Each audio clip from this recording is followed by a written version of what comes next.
Here to Chew Bubblegum, recorded from a secret location in the city that moves mountains. Greetings, everyone, and welcome to Here to Chew Bubblegum. My name is Goose, and with me to the right, as always, is Croncat. How we doing today, Goose? I'm doing good, and over in the corner, we have Ned, the producer. How y'all doing? Doing good, Ned, doing good. Glad you could be here.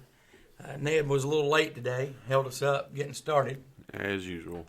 But how's your New Year started off so far? So far, it's been just like the last year. So just like the last year. Yeah, how about yours? You remember 2020 like it was yesterday, or Yeah. 3 days ago. Just a few days ago. Seems like it was only... Mine's going good. Oh, good. Going good. Last week I started back working out, so that's helped my back and overall health. I've not been able to do that in a few months. That is just... That's not a good idea. Well, you know, it feels good to get in Listen, there I have worked... and lift heavy stuff. I have worked too hard to get the physique that I have right now Uh-huh. to just go and waste it on some exercise. Okay, so you're saying you're not a quitter. And that's exactly right. I Well- like mashed potatoes way too much. Well, there you go. There you go. That is definitely something I have never heard before. What? Ned, how about you? Are you got any New Year's resolutions? Nope, None at all. nothing at all. What about you, Croncat? I'm trying to be a better person this year. Really? Yep. How? How are you going to do that? I don't know yet. Oh, okay. Well, when you get that figured out, let us know. No, I think I'm going to be try to be nicer to people and a little more understanding. Really? Yeah, I think so. Because I read you a text a little bit ago before we started recording, and you didn't turn too nice when you was replying to that. It's a work in progress. Yes, and we may or may not read that text later on in this show. I want to give a shout out today to DeadPit.com. They've recently celebrated 15 years Oh, congratulations! as a show, podcast, website. So congratulations to the Creepy Kentuckian and Uncle Bill. Also coming up in our show today, we will have a new segment entitled Elliot's Articles. Elliot will be talking about the Men in Black. Very nice. So Very I'm cool. looking. I have already heard this. It's really exciting. I'm looking forward to it. So be sure to stick around for that. That will be during the show. Elliot. Phone home. Well, that didn't really sound like him. See, you caught me off guard. I Usually I can tell when you're going to do voices. I feel like I need So- some Reese Pieces now. Oh, we have some M&Ms. Would that work? No. Okay. We got to be Reese. You know, Pieces. actually, they offered M&Ms to be in that movie, and they declined. Really? And Reese Pieces had just started, and that's like helped make them like a household name. Well, Yeah. that was a very good move on their part because they are delicious. Well, and I'd also, talking about that just briefly, you know, the Dawn of the Dead remake that came out like 05, 04, 05. Mm-hmm. All right, they're in the mall, the coffee shop they're in. They originally approached Starbucks to be in it, and they told them no. Could you imagine how much free advertising Oh, yeah. they would have got? I mean, why would you tell somebody no? It's hard to say. It's not a very good business plan for a model or to be in a movie for free and not make any. Yeah, it is. It's not. Yeah. No. I mean, what I mean is, it's not a good idea to turn it down. Is what I mean. Oh, yeah. I totally agree with you there. It's free advertisement. Let's start out with some listener email. I'm going to go. We do have around the same number of emails to read this week. Okay. Yours are a little bit longer than some of mine, so you're the one that picked to read those, so that's totally your fault. That's okay. Stacy from West Virginia starts out this week. She says, "Hi, guys. I really enjoyed last week's episode. I never knew or heard of John Trump. If you ask me, the whole story explains a lot. If this doesn't prove that time travel is real, nothing ever will." And we'll be talking about this some more later on in the show. And I was kind of skeptical when I started researching this, but there's a lot of similarities and a lot of coincidences for it. Oh, there's a lot of similarities You know. between Elon Musk and Nikola Tesla. I talked to Ned some about it last week. I've not told you It's any of them. So. very insane. I mean, this is indeed a rabbit hole. Oh, for yes, sure. it is. So Selena Sanchez from California wrote, "Cronkite, Ned, and Goose. I have listened to the show. Listened since the first show. You started out mildly entertaining. Over the last month, I find myself listening to the same episode multiple times. You seem like you know what you're talking about and make me laugh. Thank you for making it easier to get through some bad days. Well, I'm glad we can be here to help out. Yeah, and, you just had a big grin come across your face as you read that. Thank you, Selena. We'll try to keep up the good work, and if you got any paranormal or UFO sightings or anything you want us to touch on, please, email myself, Cronkite at here2chewbubblegum.com, or Goose over here, Goose at here2chewbubblegum.com as well. Very well said, my friend. X-Files fan 755 from Planet 9 emailed, Goose, Cronkite, and Ned. And starting out this week, there's a lot more people throwing Ned in with us. Yeah. So I guess he unofficially is our third musketeer. I suppose so. Ned? I'm just here for the coffee. Oh, okay. You have fans now. It's terrible. Goose, Cronkite, and Ned. In my opinion, you should do the midweek show for YouTube only. So this is asking the question that Ned came up with last week. I like and have listened on both services even before you did the videos. I think you should use a theme for the X-Files on the YouTube show. Well, thank you very much, X-Files fan, from X-Files fan 755 from Planet 9. Unfortunately, the X-Files theme song is copywritten, and if we tried to use that, they would mute our entire post. So, we're very fortunate, and I'm very happy that we get to use the music of Flannery on the show. Mm-hmm. Science Geek writes, have you heard of binary beats? Have you tried them? Did they work for you? Tesla believed in frequency waves that cured diseases and healed. I've been listening to one for the last 2 weeks. It's supposed to help me get healthy. So far, I've lost 6 pounds and motivated. I wanted to share my story and hope that you'd pass it along for your listeners. Well, thank you, Science Geek. No, myself personally, I've never heard of binary beats. I have heard of that. I have used them to fall asleep. He is correct on Nikola Tesla. Now, there's a frequency. I can't think of what it is. It may be 369. For real. I think that's like a megahertz frequency that Nikola Tesla said could heal the body. I am very familiar with the term binary beats, or binaural beats, some people call them. There is a lot of videos on YouTube, I've used them to help me fight insomnia before, and they do work. Well, I think I'm going to look it up. So since you decided you're going to get healthy and you gave me that look when I said mashed potatoes, maybe it'll help me lose weight. It could, but don't look for a magic fix. Now I can bring you some chocolate that will help you lose probably 10 pounds in one day. Don't need your laxative chocolates. Why? I don't like chocolates, first of all. Oh, okay.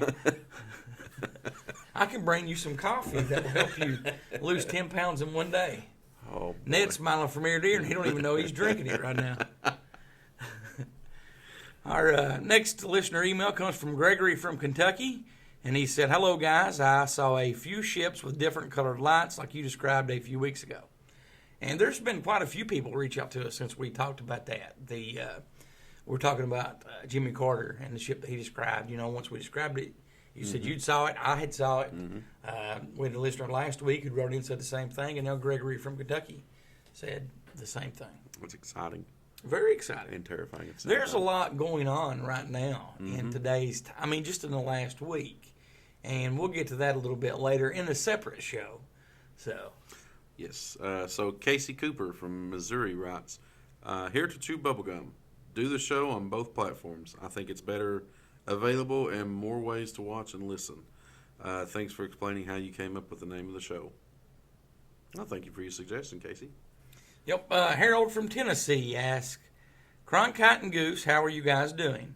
I wanted to know where you get all your information for the show. Well, I'm doing good. How about you? I'm fair to mild. Okay, where do you get your information from the show? The internets. Okay, the internets? Yes, sir. So, just the internet, deep web, and dark web, correct? Yes. Okay, same for me. That's where I get my information as well. Also, Ned comes up with a lot of crazy theories. Ned comes up with a lot of good stuff. A lot of good stuff. Watch him smiling over there. Yeah, why don't you move closer, Ned? Okay.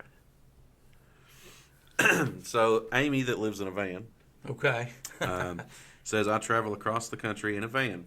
It's my home on wheels. I have Wi-Fi in my car that works most of the time. I have satellite radio too.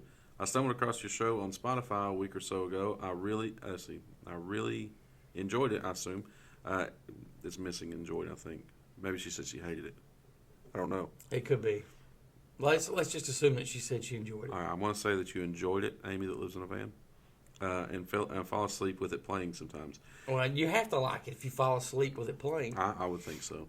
I think the show is great. There it is. Great. Okay. See, how it is. I like having the choice between YouTube and Spotify. Keep doing them both. Well, thank you, Amy. What kind of van do you have? Is it like a Sprinter van, or is it just like a RV? Or I'm fascinated. I even follow like people on Instagram that build these vans. Well, you know what was funny? When you asked that question, you paused like you was waiting on her to answer, and she's nowhere around. Or is she? You never know. Like I said, I follow like these Instagram posts, like these people that build their vans. Right. There's some cool vans out there. Oh, so I'd yes. be interested to know, Amy, what kind of van do you live in? Down by the river. Down by the river. If I had a van, I would park it down by the river. I certainly would as well. Keith Devon from Florida says, Goose and Cronkite, I watched the Unacknowledged movie that you talked about. I really enjoyed it. Can you recommend any other movies in this genre? There's a Bob Lazar movie on Netflix that I suggested to Ned, and he watched it. Ned, what did you think about the Bob Lazar movie on Netflix? It'll blow your mind, that's for sure. That's the only one off the top of my head. What about you? There's Do not say the new Stephen Greer movie because I told you what I thought of that last yeah, week. I know. There's a like a series, maybe a documentary series on Netflix. I think it's called Hangar One. Yes. This seems to be a pretty decent show. Yes, I haven't yes, made it that all the way is. through all of That it. is. Also, I mean, you can find some good stuff on YouTube. Just search what subject you want. And I'm not talking about I'm talking about like old network shows that have done probably whatever subject that you want. Well, yeah, and there are more people utilizing YouTube nowadays to do stuff that they enjoy doing, which, you know, sometimes it is documentaries on. Right. I mean, Right. for instance, our podcast, or we do a YouTube show on Midweek Moment. There's a lot more people out there doing that. I know we talked about it a few weeks ago, as far as like, you know, how Hollywood might not be as big as it was because the YouTube is going Right. to take over. But if you type in stuff like that on YouTube, whatever you were looking for, maybe type in maybe some keywords like documentary or full episode or something like that, it should pull something up that you like, that you can see, that you want to watch. Yeah, I totally agree with you. I didn't say right. I said yeah. Yeah, So yeah. see how I've shifted. I like it. So if you want to contact us, you can always do it. As Cronkite said earlier, he gave the email address, and we have one more email to go from our good friend of the show, Luke Fugit. All right, Take it away. Luke writes, as I said on the last midweek moment video, I like the new format. I think it would be great to see a video version of the show. Of course, you could still do it in the podcast format as you have been, but on the video version, you could put out pictures and graphics related to the subjects you were talking about at the time. I think it would be great for the audience retention and would really help listeners to engage in the subject. Just my opinion. Just thought I would throw it out there. Merry Christmas, guys. Well, thank you, Luke. Yeah. Thank you very much, Luke, for that suggestion. And that's something that we thought about doing already and talked about behind the scenes and maybe doing a little bit later. What was the vote count? Did we have like two people say both and one person said one? So Yeah, something like Okay. that. I had a listener email that suggested that we just did the midweek moment only on YouTube. Yeah. So we're kind of tied on that. I didn't put the midweek moment on our Anchor platform this week, strictly to YouTube. So we're still, maybe, and later on in the show, I think we do have some more listener text that may address that. If not, me and you and Ned will vote. So it has to be 3 anonymous or 2 against 1 or whatever. Just keep in mind if you guys do vote both, and I'm going to show one of you guys how to do it. And I'm not trying to persuade you there. No, not at all. But if you have a question for us, you can, as Cronkite said earlier, you can always email us. You can email Cronkite at heretechewbubblegum.com. You can email me, Goose, at heretochewbubblegum.com. Or you can call us, call, text, or leave a voicemail, 606-373-3396. That is 606-373-3396. We're going to take a quick break, and we're going to come back and pick up where we left off last week. And we are going to keep talking about, what did we even name it? I don't think we've Because really... on the format log, I've just got Elon Musk and Nikola Tesla. You know, I think We're going to talk about Elon Musk, Nikola Tesla, John Trump, Donald Trump. and what was the author's name? Ingersoll Lockwood. We're going to talk about those guys when we come back.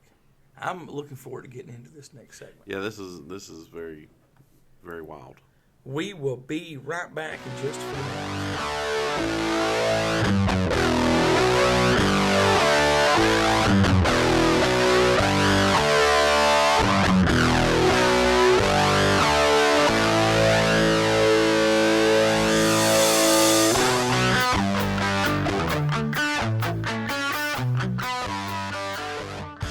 Hey folks, it's John the Bod, aka the Bod Father, and you're listening to Here to Chew Bubblegum. You will not be disappointed. Check it out.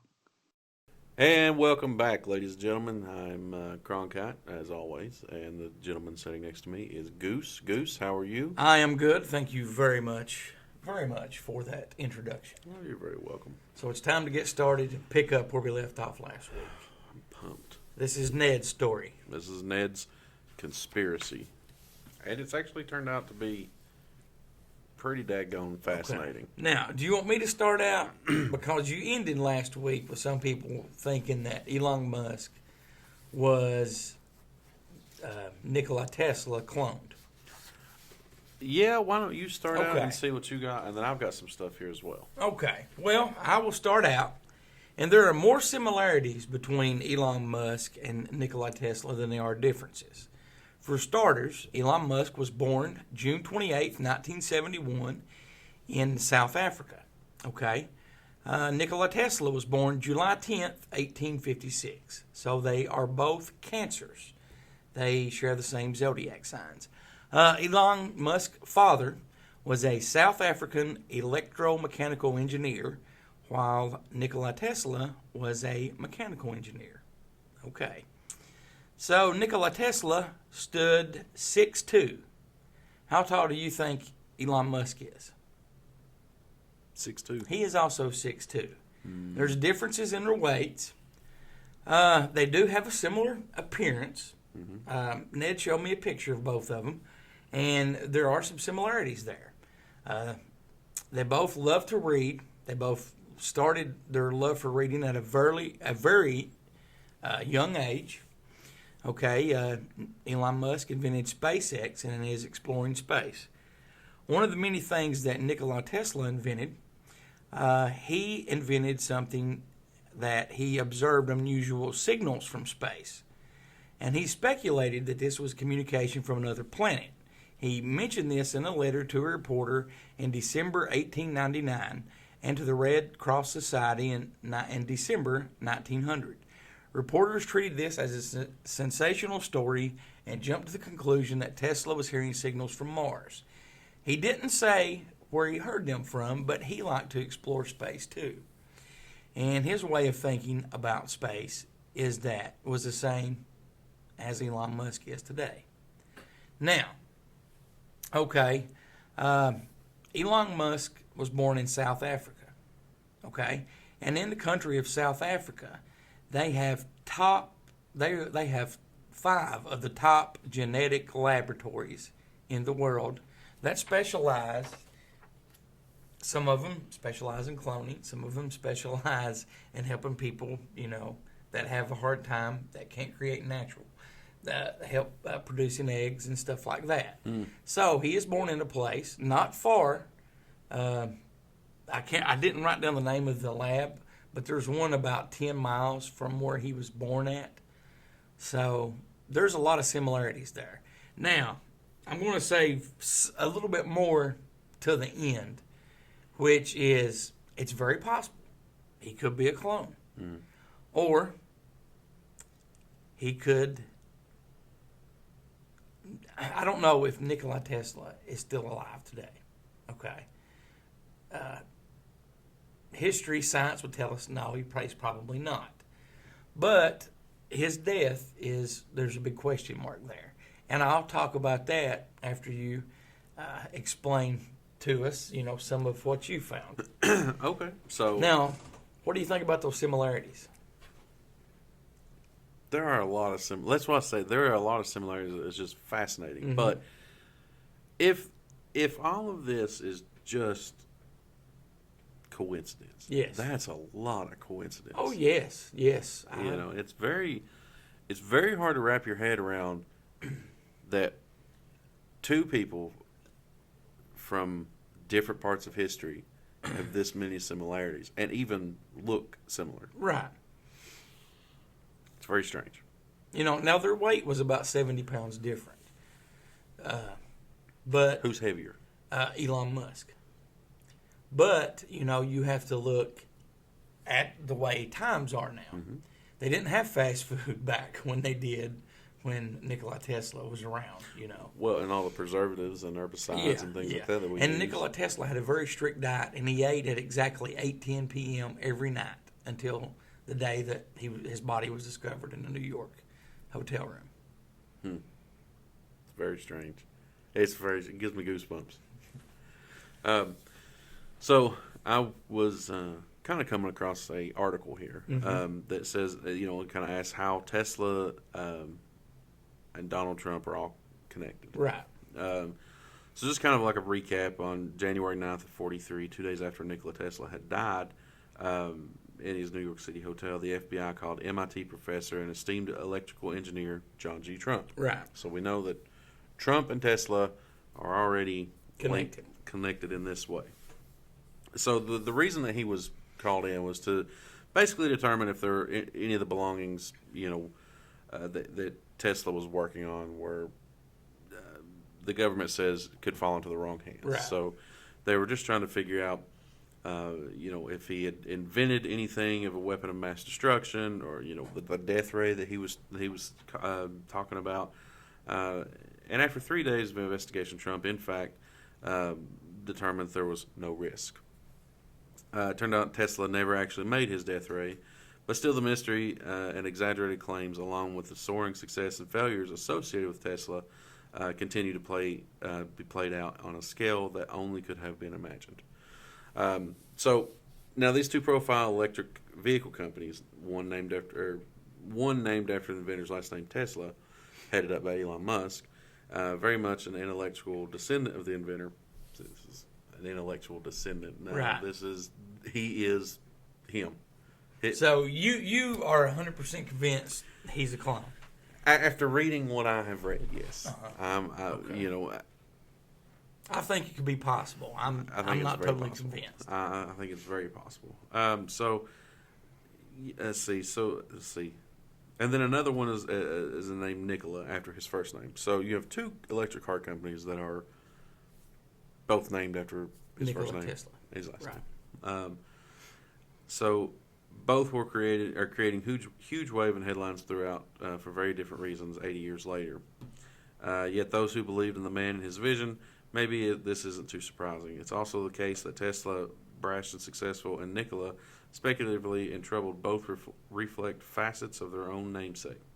It's perhaps poetic that Tesla's Musk sometimes spars with and sometimes emulates Professor Trump's nephew, the President of the United States. So what I'm gathering here is that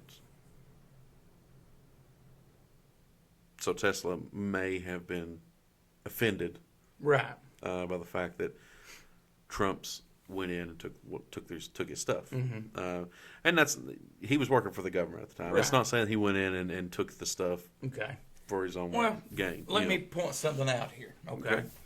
In 1894, Tesla began investigating on what he referred to as radiant energy of invisible kinds after he noticed damaged film in his laboratory that he'd done in previous experiments. Okay, this was later identified as today's X-rays. Guess who got guess who got credit for inventing the X-ray? It wasn't Nikola Tesla It was John who made Trump. it by mistake. It was John Trump. correct. So there's nothing in those trunks. Yeah. So I mean, it's strange. Obviously, Musk has been kind of butting heads with Donald Trump, Right. and Tesla probably feels from beyond the grave or whatever. Now, if he's I've never really picked up until you said that just then why he would not like Donald Trump, but that makes sense now. yeah. Now, just to throw this out there briefly, after Nikola Tesla's nephew got some of the trunks back, he died just a few years later. Did you know that? I did not know that. Yes. He died just a few years later after he got the trunks back and donated them. And you want me to just go ahead and share what I was going to wait to the end? Yeah. Okay. Let's hear it. All right, let me I'm go ahead and dying. share this with you. Okay. Now, on Nikola Tesla's death, his body was taken to a cemetery in New York where he had a death mask done, and he was allegedly cremated. Okay. Then that was shipped off to Budapest, and it's in the Nikola Tesla Museum. Or Bulgaria one, I can't remember. Now, let me ask you a question, okay? Some deaths in history that we cannot argue that they actually happened, okay? JFK, all right? I mean, that one happened. It was witnessed by millions of people. Saddam Hussein, because we had leaked footage of him getting hung and, Right. even falling through the gallows. Okay, now, Osama bin Laden. I put a big question mark by his. Yeah. There's Because he was what? Shot and dumped in the ocean. yes. Okay, another one that I put a question mark by through history is Hitler. Because what happened to Hitler? Well, supposedly He killed himself and his body was found and he was burned by the Russians. right, but I have never believed that. Okay, I've never believed that either. Now, to me, and this is just my own. This is what I think. This is my own opinion. If they're going to hide something, they're going to cremate, they're going to burn, they're going to dump you in the ocean. All right, that's them trying to cover their asses. I mean, just plain and simple. Like Saddam Hussein, JFK. You cannot dispute that those deaths happened. Right. The others on the list, and I put Nikola Tesla on that list. I can dispute that happened because there was no photographs taken. Right. They did make a death mask, and then they immediately cremated the body His body. Yeah. and shipped it off. And there's a headstone in New York State that has his name on it, but there's nothing in the ground. So yeah, I mean, yeah, you do make a good point, and yeah, to touch on what you were saying, yeah, there is no physical evidence No. of a death occurring. Now, that's not saying that it didn't, but that's also saying that there is no evidence. Right. There is no evidence that it happened, just like with Osama.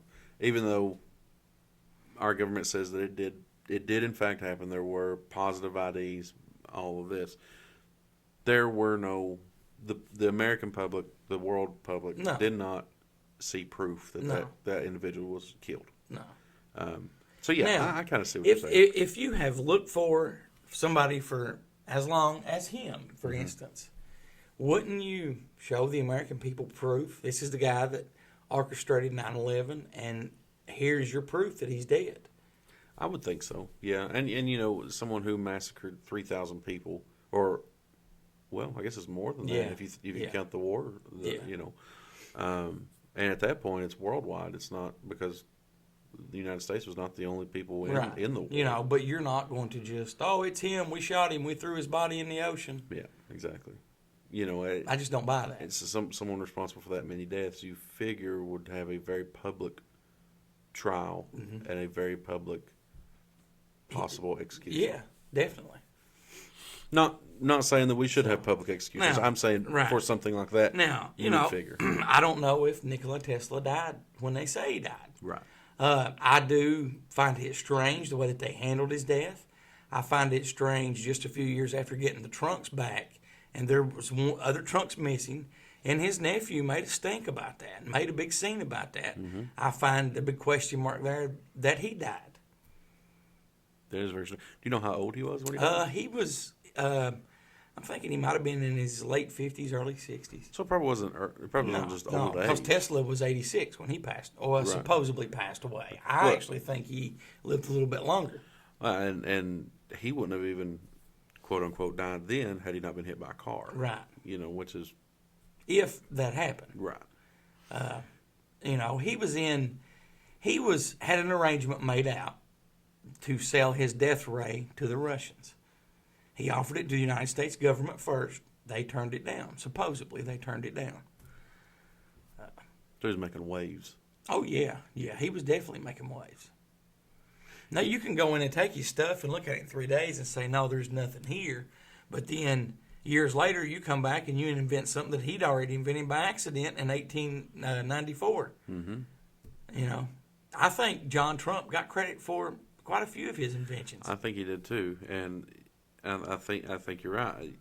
With Musk and Trump butting heads, it would make a lot of sense if Musk was a clone who maybe remembered some of his past Right. life. Now, something else I find familiar about this story. The name of the author was, what was his name? Ingersoll Lockwood. Ingersoll Lockwood. You cannot find a lot about him. Okay? There is a similar picture of Donald Trump, and the only picture on the what was it? Ingersoll Lockwood. Yes. His picture on Wikipedia, there's a similarity between him and Donald Trump. Okay? Now, we know that the author was married and that he got divorced, and it said that he lived by himself in seclusion once he was retired later on in his life. There's not a lot that you can find out about him, period. It's supposed to be a lawyer in New York City at Yes. the time. You would figure there's a lot. Now, all right, it's funny that you bring that up. The same time period that he was in New York City, Nikola Tesla was also in New York City, and during that time period. Now, Nikola Tesla went to a lot of parties and fancy balls and banquets. You can't. I mean, I'm sure that the two back in that time crossed paths. Absolutely. Okay. Now, the Leif Pence character from the Barron Trump book, that is 100% legit. That was somebody, you know, back in the 1850s, 60s, or 80s that was a congressman. I mean, how wild is that? That's very wild. It's now, crazy. You know, I'm under the impression, all right, because and it don't say how the author died. I think he could have been a time traveler as well. It's very possible. And this is a really a fascinating, interesting story for you to sit down and do a lot of research on. And, you know, I'm still doing quite a bit of research Right. on it. And if you want to, we can revisit this. Oh at yeah, some definitely. point. I would definitely like to. You know, if more stuff comes to light, I would like to revisit this. Because I still have 2 packets of information here that we can go over at some point. Right. But there was one thing that I wanted to share with you. Okay. And this was, let me find it here. But essentially, it was a Barron Trump reference to our current Climate. our Yeah. current president. Right. Supposedly in an interview back in the 80s, or not an interview, but supposedly Donald Trump had called in to Forbes or something like that under the pseudonym. Do you know what his pseudonym was? What? John Barron. Really? Yes. Well, then that was before Barron Trump was born. Yes. Wow. So the name Barron is repeatedly used by this family and always seems to be connected. The Trumps and the Teslas and the Musks of the world are always seem connected. to be connected. Yes. Now, you know, the author, you know, I just find it odd that you've got somebody that's a successful attorney. Mm-hmm. He starts writing books. He becomes a success at that. And there's not anything else really written about him. Exactly. You know. He's a lawyer in New York. one of the largest cities in the world. Yeah. And a very growing and bustling town during that time. There's nothing about it. Now, granted, if there are, say, 10,000 lawyers in New York City, not all of them are going to be great. Maybe he wasn't a good lawyer. But he was a good author He was a good because author. his huh? book sold. So you would think there would be something, right? And then all of a sudden, after the third book, they just stop. And I think I read somewhere he might have died somewhere in the 1930s, late 20s, early 30s. Do you remember reading that? I couldn't even find out when he died. So, really? Yeah. So I'm going to have to go back and check. here's the thing, like, so when I was researching, they were calling his books prophecies, almost like a Nostradamus type. Right. And they say that his 1900 book, or the Last president, was depicting the downfall of America, and Donald Trump would be the last president of the U.S., which, if that's the case, this doomsday scenario, that would make sense as to why there's so many similarities Right. if he were, predicting Right. the future. Right. Well, Ned, what do you think about all that we found out and researched? It's interesting. There's What's your favorite part, Ned? Ned, let's think about that. probably the clone. You know, It is pretty wild, isn't it? that's my favorite rabbit hole. I think that's very possible. It's, You know, yeah. I mean, because when I read where he was born at, when you read South Africa, you're not going to picture that as a place that has Right. any genetic laboratories. I mean, that's just me. But then, because I was getting these facts and I thought, genetic laboratories. Let's see if there's any. If there's one, and then it came back with 5. There was, Well, 5 of the top 5 in the world are in South Africa. And that's what I was saying. That's where it's kind of starting to sell me a little bit. Is the place that he's born is literally down the street from Right. where it's possible a Right. clone could be born. Now some of the things too that one of them specialized in, was gene manipulation, where you could, let's say, if parents wanted to create a specific child and they got enough money, they could have him be a certain height. They could, have him be great at sports. There's a lot of scientific stuff. Don't ask me to explain it because I don't know how it works. Right. But one of those could do all that. Now, people, Nikola Tesla, didn't party and like to get out and was never married, like Elon Musk has been. But that doesn't mean that it's not him, because they could have took or added that gene out. Nikola Tesla, had some mental problems early in life that he conquered and overcame by himself. They could have took that out, Yeah, OCD really bad. Yes, he Yes, had really very bad bad. OCD. And as me and you have Nez talked off the show, when Nikola Tesla would have an idea, he would explain it like it was just this white flash, and then he would have an idea for something. What if? Okay, Bear with me. okay. What if Tesla is the clone of Musk? Because Musk explored space and time traveled back. That's very possible. Mind blown. Ned, what do you think? This is a year worth of content. Absolutely. We need to. This is- We will definitely revisit this story, and I want to find out what else happened to that author. And the point you just brought up, that's brilliant. I can't believe you thought of that all by yourself. It really hurt. Look, there's tears in my eyes. It hurt bad. But I mean, there is a lot of content that we can keep on talking about. And This is a fascinating subject. It really is, and I think that like I said, I think we can keep doing research, and then every so often drop a little tidbit Right. here and there for our listeners. Right. That sounds great to me. I have really enjoyed this segment, and I hope you guys have too. Absolutely. We're going to take a short break, and we're going to come back with news with Cronkite.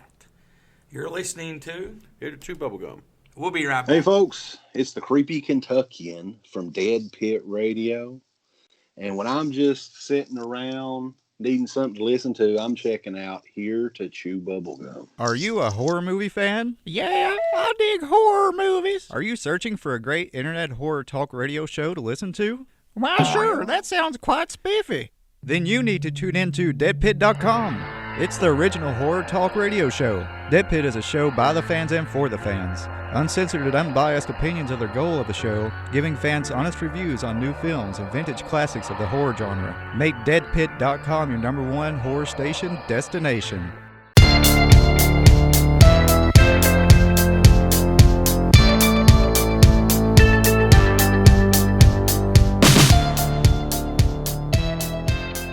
It's now time for the news, with Cronkite on here to chew some bubblegum. So a few weeks ago, Goose, do you remember me talking about the Rendlesham Forest Yes, I do. incident? Yes, I do. So this is just kind of a follow-up. And the headline was Rendlesham Forest, 40 years later, what have they found out? What did they find out? Nothing. Absolutely nothing. Basically, this is just an interview with one of the investigators, and he's basically trying to discount the UFO theory, which would be typical of a government employee, right? Yes. So 40 years ago in a remote forest in Suffolk was the scene of one of the most famous reported UFO sightings in history. Vince Thurkettle was out chopping wood one morning in Rendlesham Forest in late December 1980 when a car drew up. Out stepped two men, aged about 30, dressed in suits. "Good morning. Do you mind if we ask you some questions?" asked one of the well-spoken English accents. Earlier on 26 and 28 of December, United States Air Force security personnel stationed at a nearby RAF Woodbridge, that's the base there, had reported seeing strange lights in the surrounding forest. Forestry worker Mr. Thurkettle, I'm not sure if I'm saying that right. Oh, yeah, just go ahead. Sounds good to me. Unannounced and unidentified visitors asked if he had been out previous night, and he said no. They said, "Do you have any? Did you leave the house at all? Did you see anything?" He said, "What are you talking about?" And he said, "They asked, oh, there's a report of some red lights in the forest. We were just checking, and two of them very politely but firmly asked me probably 20 questions. I thought they were journalists." They said, "Oh, well, fair enough. That's probably nothing," and left it at that. So that kind of sounds maybe Men in Black. Yeah, yeah. So 3 years later, 3 years later, however, the sighting made a news of the world front page and proclaimed UFO lands in Suffolk, and that's official. The story is based on a memo from RAF Woodbridge Deputy Base Commander Lieutenant Colonel Charles Halt. Remember us talking about him? Yes. Yes, I do. It was released by the U.S. government and described an encounter with an apparent UFO in the forest. Since then, the sighting has been the source of much debate and speculation among UFO enthusiasts and the subject of numerous books, articles, and TV programs. In March, a documentary concluded the sighting had achieved legend status, kind of like the Loch Ness Monster or King Arthur. Well, Loch Ness Monsters, I mean, that's about as legend as you get. It's been around forever. You can't think, You agree with that? that The Loch Ness. Rendlesham Forest incident has received legendary Loch Ness Monster status. I don't know. I mean, you think about, though, the Rendlesham Forest UFO incident is the most well-documented Yes. UFO sighting out there. I would liken it to Roswell here in the U.S. I would say if it's not legend status, it's pretty close. Okay. So the forest now has its own official UFO trail, complete with a life-size replica of the flying saucer. Can you actually go in the flying saucer? I don't think so. I think it was Okay. just a Like piece bronze? Yeah, I think it was Okay. just like a artwork or something. So UK authorities have said that they did not learn about the incident until Halt's memo, but the memo was not written until 2 weeks after he received his visit, is what Mr. Thurkettle says. Only after the visit did Mr. Thurkettle begin to hear rumors of a UFO sighting in the forest. He begged his boss to show him the scene, but when he got there, his heart suddenly plummeted, he said. It was nothing. It was an absolute normal glade in the forest with 3 rabbit scrapes, and they're all carefully marked. They happen to be roughly in a triangle. He says, I mean, there's a ring of sticks around it marking it, and I think fair dues to the Americans. If they'd been out at night and saw a light and came back in the daytime looking for something, I could totally understand why they would have made. Right. He said this must be it. So essentially, he's saying that they didn't see anything. that everything was normal. But it still doesn't explain to me how there's burned marks Right. on the ground. There's burn marks in the trees, broken branches. Now, of course, it is a forest. There's broken branches everywhere, and he even goes on to say that. But he also brings up about the burn marks, and he was saying something about they saw burn marks on the trees. Obviously, there was heat radiating from the spacecraft, and it burnt these trees, but it wasn't. It was one of the rangers, Bill Briggs, with an axe. Have you ever chopped a tree with an axe? A long time ago. Did it burn the trees? No, Exactly. it did not burn the trees. Exactly. And I'm not a forest ranger or a forester. I'm not either. I'm not a USAF personnel. I have watched Axemen a few times, and I've learned that they really don't use axes on there a whole lot. No, and It's all chainsaws. And I don't think even using an axe you could. I don't think you could mistake an axed tree No. or branch with burn marks. No. I don't think you could do that. No. So it says it's weird because you've got a slightly sloping patch of Rendlesham Forest, then probably a couple of miles and then a hill. And there was a gap between the trees on the hill, then 8 miles or whatever to the lighthouse we were talking about. So he says UFO believers talked to the lighthouse keepers who said that it never beamed toward the land. And he said that's rubbish. So this is obviously an English guy. That's rubbish. I've stood in the beam of the lighthouse and it looked right at the forest. So I'm starting to kind of put two and two together that this is where the theory that the lighthouse theory came from. Right. This guy Sounds like that's his own theory that he came up with. And this is garbage. But what I was getting at is it's kind of it's odd that I mean, how stupid do they think people are? That you're going to mistake. You're going to sit and tell people these burn marks on these trees. No, that was another ranger. It was an axe. It was an axe. That's what they want people to believe. They don't want people to know the truth. Absolute garbage. Yeah. Absolute garbage. I'm kind of infuriated right now. I don't know if you can tell by the tone of my voice. A little bit, and the look on your face gives it away. All right, we're moving on. You look like you want to drink gasoline and piss on someone's campfire. So we're going to move on because that's upset me. Moving on to the next story. All right, so Milky Way may have been home to dead aliens wiped out by their own technology, says the study. The researchers have found that the Milky Way galaxy may be home to aliens, but since humans are yet to make any contact with them, it's highly likely that most of them are dead due to their own science and technology. A study has shown that the Milky Way galaxy may be home to aliens, but there's a strong probability that most of them are dead due to their own science. The study came after the researchers calculated the likely existence of intelligent life and determined aliens may have emerged some 8 billion years after the Milky Way galaxy formed.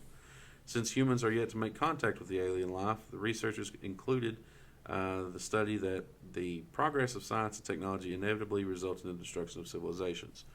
As early as 1961, Horner suggests that the progress of science and technology will inevitably lead to complete destruction and biological degeneration. Similar to the proposal by Sagan and Shklovsky. This is further supported by many previous studies arguing that self-annihilation of humans is highly possible via various scenarios. It said, we found the potential of self-annihilation to be highly influential in the quantity of galactic intelligent life. If intelligent life is likely to destroy themselves, it is not surprising that there is little or no intelligent life elsewhere. The researchers also found that if there are aliens elsewhere in the galaxy, they are still too young to be observed by us or too far from Earth. Recently, a team of scientists for the first time collected a potential radio signal from a planet beyond our solar system. The first possible radio signal is believed to be emanating from a exoplanet system about 51 light years away. The researchers also observed other potential exoplanetary radio emissions in the celestial or constellation Cancer and Upsilon Andromeda systems. So, this is saying that basically, there's probably aliens or were aliens. Right. But they've annihilated themselves. I mean, what do you think? Well, how do you feel about that? I don't think that they annihilated them themselves. I think that we have made contact a long time ago. I think that is being hid from us. But I do think that the truth will come out there. I think you're right.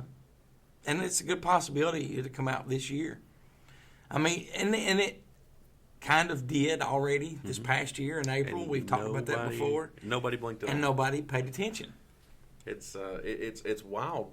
I mean, yeah, I'm sure there have been some species who have wiped themselves Right. out from technology. I mean, we've come close several times. Oh, yes, yes. It's just kind of the luck of the draw, I guess. And especially when you're trying to, in the name of progress, things do happen. Yes, they do. But no, I don't believe that all of the species Or have wiped out. themselves No, out. No. I don't either. So, where do you stand on werewolves? Let's see. I've always tried to keep an open mind. I think anything is possible as far as being cursed and turning into werewolf and vampires. It is great to fantasize that those exist. I don't believe that they do, but they may. I'm a werewolf. Okay, really? Mm-hmm. I thought you looked awful hairy. I'm very much a werewolf. What's your werewolf name? Spot. Oh, that is a great werewolf name. What's your thoughts on werewolves? I think that they were absolutely real. You think they were, but they're not anymore. Not anymore. I think that they were hunted to extinction. Do you think it was like a man that would turn into a werewolf on a full moon? I don't know if it was a man that turned into a werewolf on a full moon. I think it might have been a genetic mutation of a wolf, or it could have been a genetic mutation of a man. Right. Do I think that a person could turn into a dog? It's kind of cool to think about, but I don't know that it would be that possible. Right. So there is a story out of Lincolnshire, which I'm assuming is in the UK. Yes, it is. So Lincolnshire locals have been terrorized by a huge dog man. It's been around for hundreds of years, and a paranormal expert says. Lee Solway, host of the Realm of Supernatural podcast, told Daily Star Online there have been reports of a giant dog-like creature in the region dating back to the 1600s. Mr. Solway says it was a particular eerie encounter in 1995 when a local Grimsby official was notified by a security guard that something that looked like a werewolf running around had been spotted at a caravan park. You know what a caravan park is? What is it, a dog park in England? All right, no, what is it? It's a campground. Oh, okay. Yeah, they call their travel trailers caravans. Caravans, Yeah, okay. We have a Dodge named Caravan. Okay, yes. It's yes. a van. So when they go on holiday, they going to go caravan for holiday. And when they leave university to go on holiday, Yeah, they get on the caravan. yeah, university. Still funny. When the man arrived on the scene to investigate, he found a van parked in the road with no one inside. Terrified locals hiding nearby called out to him to run, saying a huge wolf with glowing eyes had chased off a previous guard. The official never saw the creature, and the first security guard never returned to work. American cryptid fanatics have long documented sightings of the folkloric dogman, even capturing said creature on camera. The legend is described as a 7-foot-tall, blue or amber-eyed canine-like animal with the torso of a man and a fearsome howl. The first reported sighting of the dogman in North America came in 1887, and there have been multiple accounts since then. Paranormal believers had a field day in 18 when a mysterious creature was shot dead in a forest in Montana, puzzling scientists who couldn't work out what the species was. Photos of the animal's body show it had a long, dark gray fur, an elongated snout, and a big head. Experts say its ears were too large and its legs and torso too short for it to be a wolf, which are common in North America. Wolves haven't roamed the UK for about 500 years, so sightings of large wild dogs cause much more alarm. So that's interesting that around Lincolnshire that there has been a werewolf. Reported werewolf. Could be a genetic mutation of a wolf. Yeah. Running around. Did they have any pictures of it? No, they did not have any pictures of this. However, there was something captured in Montana I saw that. I even shared it on our Facebook page. So that was that's kind of interesting. Yeah, so basically in England, you didn't have anybody say, quick, there's a werewolf. Buy the cheapest camera you can get and let's take a picture. Not at all. So where do you stand? Well, we'll move on. Do you have any more thoughts on werewolves? No, that's it. I like werewolves. Werewolves are cool. I like werewolves. What's your favorite werewolf movie? Probably American Werewolf in London. That's mine. So I figured you'd be pumped to know that that's an 80s movie, and I know it. I am pumped to know that. And then my second favorite would probably be Silver Bullet. I don't think I've ever seen that. Stephen King? I don't think I've ever seen it. Really? I think I need to watch it. Oh, you definitely need to watch that. That is a good one. The original Teen Wolf was kind of cool. Yes, it was. Second one, nah. I didn't like it. All right. So where do you stand on ghosts? I know we've mainly been on UFOs lately. So I think they do exist, but I don't think that they can physically hurt you. okay. So you think it's just kind of like an energy passing through? Kinda. Well, yeah. I mean, I've saw things before. Am I afraid of them? No, absolutely not. Do I think they can hurt me? No, absolutely not. Okay. What about you? I believe they're absolutely real, and I think in a way maybe I believe the same thing, but they can certainly mess with your mind enough to make you Right. think that you're going to be hurt. Yeah, but if you go in with a positive mind thinking, this is not going to hurt me, I'm bigger than this. Yeah. I'll be honest, and I tell my grandson, he goes, oh, there's a monster. I'm going, no, there's not, because I'm the thing that monsters are scared of. You have to have that attitude. But That's right. That's it. So do you remember the Fukushima tsunami? yes. Okay, so and I saw if it was a documentary, I think it was one of those disaster documentaries, but it was talking about the ghosts of the tsunami, and that's what our next article is about. Okay. So it has been 8 years since a magnitude 8.9 earthquake in northeastern Japan triggered a massive tsunami that led to a meltdown in Fukushima nuclear power plant. 8 years since the radioactive materials from the plant poured into the air and the ocean and began making its way toward the west coast of the United States. Because of its harsh climate and remoteness from the center, Tohoku, Japan, Yes. northeastern region has long been regarded as the country's backwater. Along with the reputation comes a set of unflattering stereotypes about its people, that they are stubborn and somewhat enigmatic. Rather than speaking their minds, they grit their teeth, bottle up their feelings, and go about their business in gloomy silence. But those very traits were seen as an admirable asset in the immediate aftermath of the March 11th, 2011 disaster that hit the coastal communities.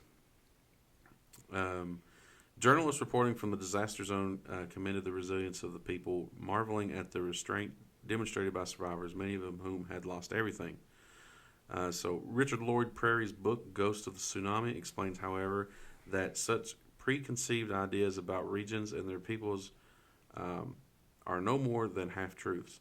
Other realities existed beneath the surface of the post-disaster life. Lloyd Perry, a Tokyo-based Times journalist, traveled many times to Tohoku in order to understand what was happening there. The result is a compassionate and piercing look of the communities ravaged by the tsunami, which claimed the 99% of the day's casualties of 18,500. Wow. The greatest single loss of life in Japan since the atomic bomb of Nagasaki. I mean, this is off subject. Let me ask you a question. Okay. If you were going to change your name, what would you change your name to? I don't remember Steve. For me, mine would be Lord Stephen Fritz. How do you like that? Has it got a nice ring to it? That is pretty cool. Thank you. Thank you very much. Is that what you were thinking about when I was reading about this? Maybe. Okay. All right. Well, Yes, it was. we'll pop down over there, Lord Fritz. Here we go. So Lloyd Perry tries to get into those heads of find something's wrong as many layers of profound grief. So post-disaster, Tohoku came to be overpopulated with ghosts, with multiple reports of sightings. This, some believe, was inevitable as the tsunami took the lives of so many people unprepared to relinquish their worldly attachments. Ghost stories were common. A dead woman would visit would visit old friends in their temporary housing and sit down for a cup of tea, leaving dampness on the cushioned seat as she was imagined to have been sitting on. A taxi driver would pick up a man asking to be taken to an address that no longer existed, only to find halfway through the journey that the passenger in the rear seat was invisible. Wow. That's Whether one believes in the supernatural is beside the point. The point, according to one of the Buddhist priests who exorcised many tsunami-induced ghosts. Did you say Buddhist priest? Mhm. That made me think of Judas Priest, the band. Be a cool name for a band, Buddhist Buddhist priest. priest. Induced ghosts is that people really believed that they were seeing them. Tahuko's ghost problem became so pervasive that university academics started cataloging the stories, while priests, Christian, Shinto, and Buddhist alike found themselves called on repeatedly to quell unhappy spirits that could, in extreme cases, possess the living. So, when we talked about ghosts the first time a while back, we were kind of discussing how we thought kind of ghosts were and Right. whatever, and I kind of made the thought that the energy, everything is connected. Right. So with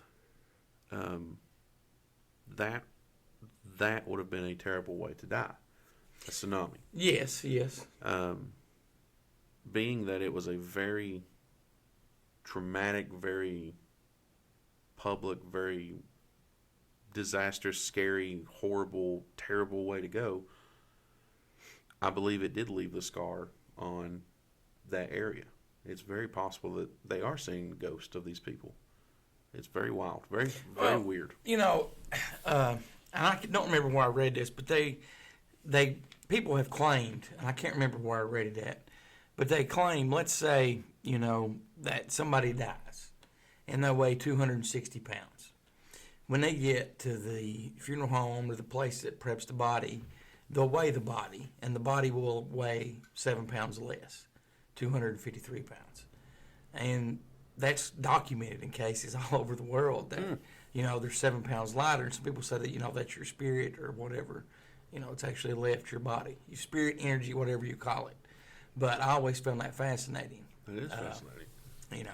But thank you very much, Cronkite, for the news headlines. We're going to take a break and come back and talk about a local guy with a YouTube page who we will have on very soon. I'm going to read one of his emails, and we're going to talk about his story, and we will be back in just a moment.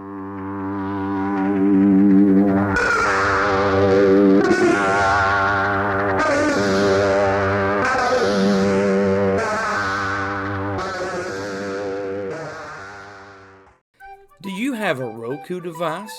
Do you want to escape the everyday? Then download the Edge TV.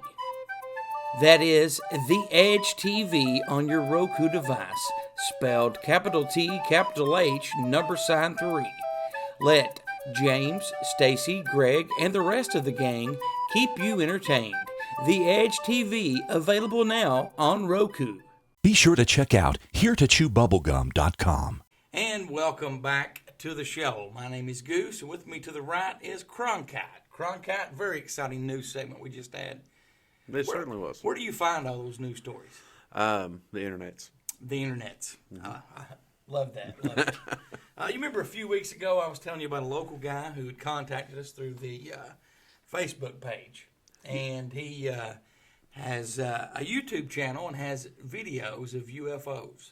Oh, yeah. John Vance. John Vance, yes, sir. correct. He has reached out to me again this week, and you can find his site. Just go to YouTube and search John Vance, East Kentucky Paranormal on YouTube, and he has several videos of UFOs and lights in the sky that are in our area. And the exciting. one that I forwarded on to you, he sent an email explaining that one. Okay.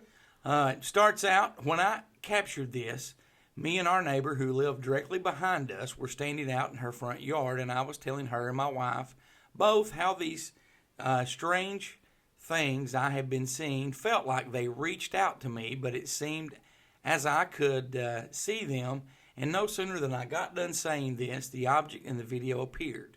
It vanished and reappeared in the same location multiple times, and I got my wife to run down to our place, maybe 40 feet away, and get my camcorder. I tried to capture it, and the only way that I could capture it was in a low light setting, which amplifies the brightness. I believe this is what I captured, but we stood there and watched the object for around 5 to 8 minutes until it disappeared.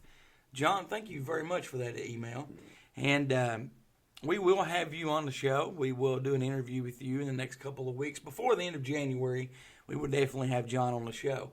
And if you've watched his videos, he does capture quite a lot. And to capture something for 5 to 8 minutes, that is just fascinating in itself. Well, in his email there, it says that he felt like they reached out to him to let him see. I would love to pick his brain on that. Oh, definitely. Me too. John, we will have you on very soon. We're going to step away for Elliot's article. New segment. Do that one more time. Elliot. And we will be right back after that with some listener text and question of the week responses and a new question of the week. What Very are we excited. listening to? We're listening to Here to Chew Bubblegum. We'll be right back.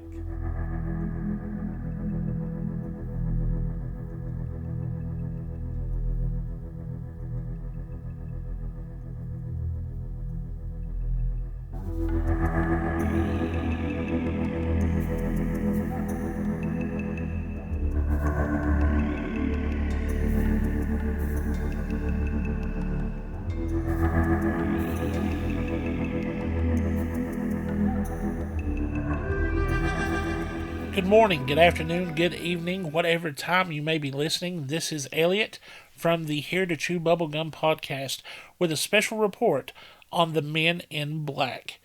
Now, when I say Men in Black, most people's minds will jump to Will Smith and Tommy Lee Jones defending the universe against various alien threats.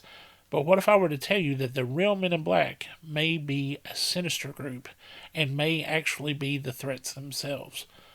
We're going to look at a couple different cases where the Men in Black intimidated witnesses and made them fear for their life or just destroyed their life's work here on the Here to Chew Bubblegum podcast.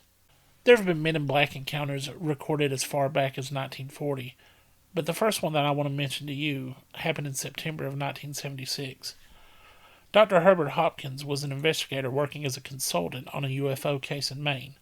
One evening, he got a phone call from someone who claimed that they were an activist in the UFO community, asking if he could visit Hopkins. Hopkins usually wouldn't allow this, but for some strange reason, he said he felt compelled to let this person come and visit him. As soon as he hung up the phone, there was a knock at the door. Now, this was 1976. There was no such thing as cell phones or car phones or bag phones. There was no way a man should have been able to call him and then be at his front door in that short amount of time, but there he was. The man was wearing a black suit and black tie, a black fedora. He had a very, very unusual facial appearance with no hair, no eyebrows, and he was extremely pale and extremely thin. Hopkins's dog began barking the minute the man entered the home. After the guy talked to him for a while, asking him questions about the case, he took his gloves and he rubbed them across his mouth, and when he did, Hopkins noticed that his lips smeared. He was actually had painted on lips. They weren't lips with lipstick. They were actual lips painted on his face. After he got done with the questioning, the man then did something very unusual. According to the website The Night Sky, the following happened. Quote, "The man in black informed Hopkins that there were 2 coins in Hopkins's pocket, which, to Hopkins's surprise, was correct. The man in black asked him to remove one. Hopkins complied and held the coin, a shiny new penny, in the palm of his hand. The man in black told Hopkins to watch the coin closely. After a few moments, the coin took on a silvery appearance, and then appeared to be going out of focus. It then began to fade and eventually disappeared altogether. The man in black informed Hopkins that the coin would never be seen on this plane again. He then inquired as to whether Hopkins was familiar with alleged UFO abductee Barney Hill of the famous Barney and Betty Hill case. Hopkins replied that he had heard of Hill, but was under the impression that Hill had died in the not-too-distant past. The man in black informed Hopkins that that was correct. He then said, "Barney didn't have a heart, just like you no longer have a coin. It should be noted that Barney Hill actually didn't die of heart problems. He, according to the coroner, died of a cerebral hemorrhage. But the man in black gently suggested that Hopkins destroy any material he had related to the UFO case, which he did. Now, it's kind of odd, because like I said before, Hopkins said that there was no way he would usually let a stranger in his house, but he just felt compelled to do that in this case. The last story I have for you tonight, which is more modern, involves Dan Aykroyd. Yes, Dan Aykroyd of Ghostbusters fame. He was shooting a paranormal show for one of the, Discovery Channel channels or whatever. And in fact, he was shooting it, and he had just stepped outside to take a phone call from Britney Spears. Yes, hit me baby one more time, Britney Spears, who was working on Saturday Night Live and needed his advice. When he stepped out to take the call, he looked over and noticed a black Ford parked across the street from where he was. A tall man, dressed like your typical man in black, stepped out of the Ford and stared him down. Aykroyd, feeling uneasy, turned away for just a minute, turned back to look at him, and the man and the Ford had completely vanished. After he finished the phone call, he returned into the building he was at to finish filming his show, and he got a call from the company saying that they were to stop filming altogether, and the show had been canceled. To this day, Dan Aykroyd says that he thinks that was a man in black, and the cancellation of his show was a way to punish him for whatever. There are a lot of theories on exactly what the men in black are, or what they're actually here for. But one thing's for sure is they usually show up when someone gets too close to the truth or sees something they shouldn't see. If that's the case, I wonder how long it'll be before Goose, Cronkite, or myself get the visit from the men in black. Stay vigilant, listeners. Elliot out. You're listening to Here to Chew Bubblegum. If Abraham Lincoln were alive, he'd listen. But he's dead. Hey, welcome back to Here to Chew Bubblegum. My name is Cronkite. That man sitting next to me is Goose, and to my right, over in the far corner there, is the producer, Ned. What'd you think about the new segment, Elliot's article, talking about the Men in Black? I really enjoyed it. It was fascinating. It was very fascinating. Look forward to more of those. Thank you very much, Elliot, for sending that in for us. We're going to start out this segment by reading some listener text. Cronkite, do you want to go first? I sure will. Rick writes, Goose, I wanted to say that you are funny. Well, funny ha-ha or funny? He means funny ha-ha. Okay, gotcha. Cronkite, your accent cracks me up too. Well, thank you.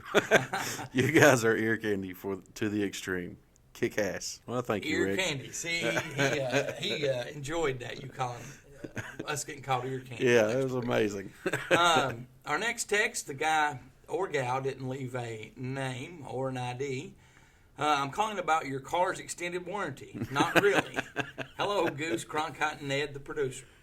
Are you guys going to put out a new show every week? Also, do both things for the midweek moment, Roswell. You know what Roswell comes from, right?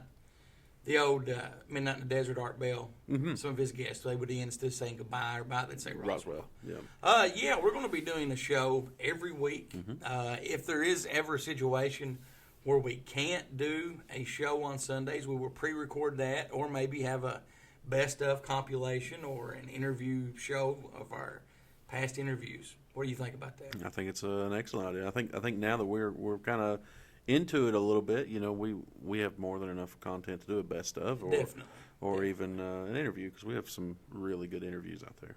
Well, thank you very much. Mork writes, Cronkite mentioned going to Mars last week if it had a hotel. Serious question. Would you travel to another planet if you could? I absolutely would. Me too. As long as I could come back. What would be your favorite planet to go to? I really want to go to Mars, to be honest. I mean, he Really? hits the nail on the head. I want to see, because I have this theory that Mars was Earth at one point, Mm-hmm. and that we are from Mars. Our descendants are from Mars. Right. I want to go there to just poke around and see what I can see. I think I would pick the dark side of the moon, because I would want to see what is there or what is not there once and for all. Oh, I bet you'd be surprised what's there. Well, me and you talked a little bit before the show about, when we were going to discuss, like, the space Nazis. Yes. And that's just such a huge, huge subject, a lot of material. But there is one thing that, I would like to go check out to see if it is there on the moon, like pictures and some amateur astronomers say Right. that there is. Yes, the bases and And swastika on the yep. moon and all that, yeah. Our next text comes from Davis. Hello, I like your show. You should do the short show on YouTube only. You can add graphics. It would be awesome. Just my opinion. Thank you very much, Davis. I think we're kind of under the impression now that we probably will just do the midweek show strictly for YouTube. Yeah, and I know we were all kind of talking about it off the air. I think it's going to be. I think it'd be beneficial because we do the podcast. Yes, we do. and the And I midweek love moment, doing it. Yeah, I look forward every week to doing the podcast. me as well. And the midweek moment would. It's something different. So Yes. yeah, I mean, I kind of like that idea. Now, are you going to be able to read the name of this next No, person that texts? not without You want cracking me up. to do that one? You do the next two? I can, yeah. That'd be Okay. fine. All right. The next listener text comes from, and he's already laughing, Uranus Annie. You laughing at Cronkite makes me laugh. His facial expressions on the videos are hilarious. We need more Ned. I find his input in last week's show enjoyable. Thank you very much, Uranus Annie, for that comment. That's awesome. What is it about that word? I don't know. Now, like I said, that first one, let's just skip that one. Okay. So Dean writes, do you think the aliens that know how to travel through inner space also know how to travel through time? It could be one and the same. I mean, it could be inner space is Could be time travel. could be time travel. Because you think about, we measure distances in space in light Yes. years. So it would theoretically, if you were wanting to travel, one of our stories was 51 light years to a radio transmission. You would kind of be time traveling, wouldn't you? Yes. Yeah. I think, yeah. If they're not time traveling, they do know how to do it. Very much so. All right, thank you, Dean, for the text. Terry writes, please do the midweek show on audio platforms too. Also, if I can ask, how did you guys from Kentucky start a show about UFOs? I like the show, but figured that everyone in your state was a UK basketball fan. Not once have you mentioned that on your show. I'm not really a sports fan, to be honest with you. Yeah, and me either. Always been fascinated by UFOs, paranormal. Yeah, me too. What about you, Ned? Are you a big UK fan? Not either. So, we're three guys that are similar and not really into sports. I'm not really into hunting. Are you into hunting? Nope. Ned? But we're not nerds. No, we're definitely not nerds. That's just. What about NASCAR? Do you like NASCAR? Oh, absolutely. Love What about NASCAR. you, Ned? I used to watch it years ago, but I would get so bored. Well, a little tidbit there. One of the picture that's on our profile is of me standing in front of a race hauler. So I am a race fan for sure. Oh, okay. So if you were in cars, you would be Big Mac, right? That's actually close to what my nickname was. Very close. Small world. Let's see here. What was that, Ned? Our last listener text comes from Mark. He says, hello, Goose. I've contacted you before, but it's been a while. Very nice on Aiden Cronkite and Ned. They sound great and bring something to the show that I can't explain. I hope that Ned talks more. He did really good last week. Wow. I appreciate it. That's a big smile coming from Ned. They didn't mention you talking more. Maybe they want you to shut up a little bit. They probably. I'm the real ear They can't even hear you over there, buddy. Ned, ear candy producer. Ned, ear candy producer, yeah. Ned the ear candy. That would be a good nickname for him, don't you think? That certainly would, but ooh. So our question of the week last week, I think it was, what are some of your goals for 2021? Here's some of our responses. After we read these, then we will give out the new question of the week. So you want me to start off? Yes, sir. Go ahead. All right. Bobby Akers writes in, become more open-minded, a better father, and just like always, try to take over the world. That's a good one, Bobby. Thank you very much for that. Polly Johnson wrote, brush my teeth twice a day. I'm going to set easy goals this year. That's the way to go. Definitely. Jenny Buck writes, better mind and body health. Better mind and body health. Love my circle and help them to a better mind and health. I like that. That's pretty good. I like that. Poison Apple. Not heard from them in a while. Do more things with my family that makes memories that my kids can look back on. That's a good one. I totally agree with that. That is a very good one. Ted Kilburn writes, Ted Kilburn. Ted Kilburn. I hope that next year is better. I'm going to slow down and try to not work as much. After 2020, I need time to recharge. That's a good thing. Listen, life is too short. You got to enjoy. You got to enjoy the small things. At the end of the day, if you work your entire life and don't enjoy your time, what have you accomplished? You worked and died. You know, I've realized that whenever you read one of these that are really good, you're like, "Oh, that's good. That's what I want to do." Yeah. One of yours should be not be easily persuaded. I'm a conformist. Leave me alone. Yeah. Okay. 80s fan forever. I'm going to grow a mullet. I guess they've got butt. I'm going to grow a mullet, buy ripped jeans, and get my biker jacket out of the closet and travel. That's a good one. Chad, get more sleep. That's one I can get behind for sure. Oh, you can get behind everyone. I would like to see you in a mullet and ripped jeans. No. It says, worry less and find ways to be happy. You know, if you had a mullet and a biker jacket and ripped jeans, you would fit great in like a new version of the Village People. This will be my last radio broadcast. What did the last one say there again? Read that. It says, get more sleep, worry less, and find ways to be happy. Does that sound like something you want to do? No, I want to be angry and work all the time. Okay, and not get any sleep. Okay. No.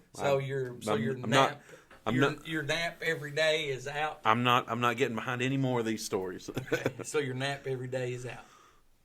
Yes. What was your favorite Village People song? I have no. Did you like YMCA or just a Gigolo? Didn't like any of them. I think I could imagine you singing YMCA. I mean, I probably could. Our new question of the week: do you believe the Men in Black or a secret government agency exist? Yes. I do too. You can always call, text, or leave a voicemail your thoughts on that by calling 606-373-3396. Or you can email us, goose@heretochewbubblegum.com, or myself, cronkite@heretochewbubblegum.com. And let us know what you think. Do you believe the Men in Black or a secret government agency exist? Government agency exist. What do you think, Ned? I do. What's that one agency that came in for Nikola Tesla? What was it? AAA.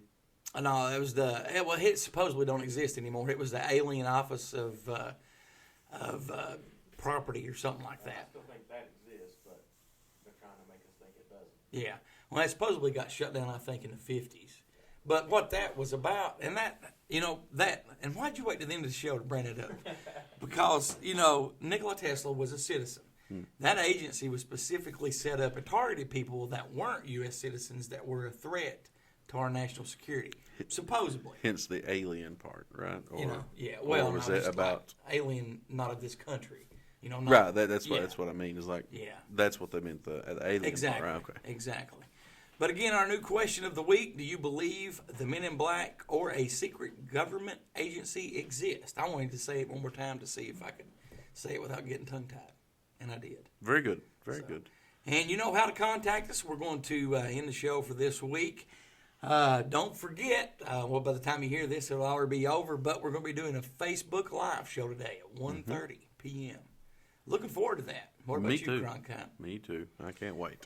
Until next time, have a great week. Special thanks to Elliot and Carlin for all the voiceover work and for allowing us to use the music of Flannery.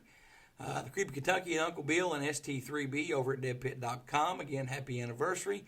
And the Edge Studios and T-Shirt Joe at fastcustomshirts.com. You have anything to say before we call it a day? I do not. Okay. Well, Ned, what about you? I'm looking forward to next week. Me too. You guys have a great week, and we will see you on Wednesday for an all-new Midweek Moment.